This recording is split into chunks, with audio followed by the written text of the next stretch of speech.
Seusai rapat koordinasi dengan pemangku kepentingan jelang PSU yaitu TNI dan jajaran Polres Pali di kantor KPU Pali, dipastikan KPPS yang bekerja di 4 TPS tempat berlangsungnya PSU nantinya akan diganti.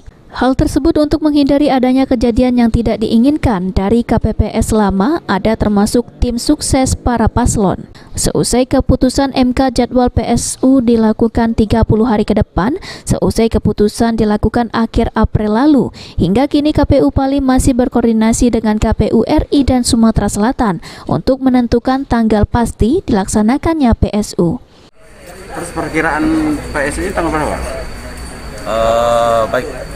Pasca putusan MK tanggal 22 Maret 2021, MK memerintahkan KPU Pali untuk melaksanakan pemungutan suara itu selama 30 hari kerja, bukan 30 hari kalender. 30 hari kerja itu pada tanggal 22 kemarin mulai dihitung. Jadi kami sudah menghitung itu berakhir di tanggal 3 Mei.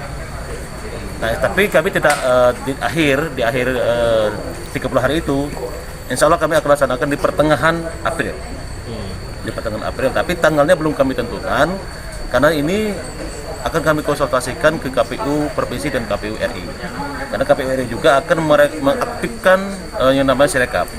Jadi kita Untuk kepentingan logistik terkait PSU, KPU akan melakukan pengecekan di gudang logistik terhadap surat suara untuk PSU yang telah disiapkan dan disimpan di gudang logistik KPU Pali selama ini berjumlah 2.000 kotak suara. Aji Delia, Pal TV.